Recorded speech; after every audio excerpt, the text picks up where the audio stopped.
Bonjour à tous, ici Stéphane de Forex-Trader.fr. Nous sommes le 3 août 2015 et aujourd'hui on va parler du dollar australien contre le dollar américain.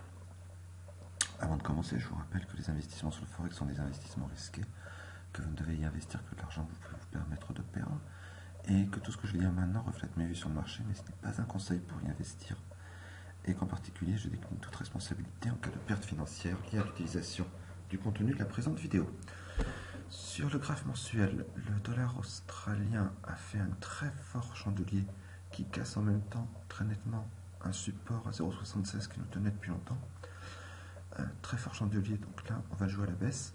On note cependant vers 0,71 qu'on a à la fois une 78,6 de FIB ici, qui est en général un support efficace, et que c'était déjà avant, on voit ici, là, là et même là, que c'était déjà avant un support efficace. Donc notre niveau de profit sera 0,71. Je pense qu'il va se passer des choses ensuite à ce niveau. Soit on va dépasser, revenir, soit on va rebondir. Il faudra faire très attention.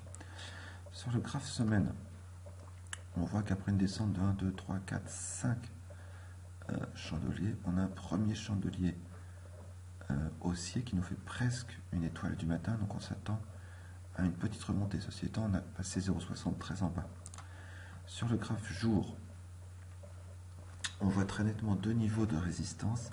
1 à 0,758, c'est-à-dire ça correspondrait au retour vers 0,76 et il est évident que c'est le niveau qu'on ne veut pas avoir dépassé. Enfin, j'espère qu'on ne montera pas jusque-là. On a un deuxième vers 0,736 ici, qui a été déjà retesté 2 fois, on va agrandir un peu ça, qui a déjà été retesté 2 fois. Est-ce qu'on va le reprendre ou pas? Je ne sais pas.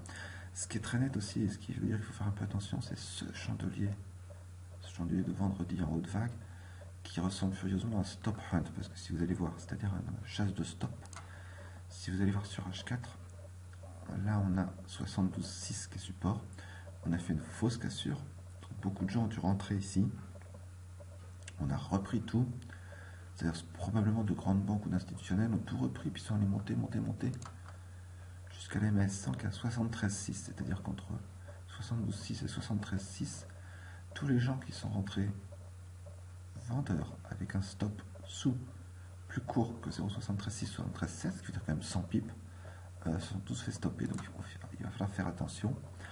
On va attendre un beau signal sur H4, d'accord, à cause de ça. Peut-être une remontée sur lundi-mardi, comme en général lundi-mardi c'est contre-trend, contre-tendance. Peut-être une remontée vers 0,73,5, 0,73,6, avant de rechercher un signal vendeur vers 0,71. Voilà, c'est ce que je voulais vous montrer aujourd'hui. Il y a d'autres configurations intéressantes sur le dollar canadien et le dollar néo-zélandais, mais celle-là me semble très sympa. Voilà, je vous souhaite une très bonne journée de trading et je vous dis à demain pour une nouvelle analyse sur forex-trader.fr. Au revoir.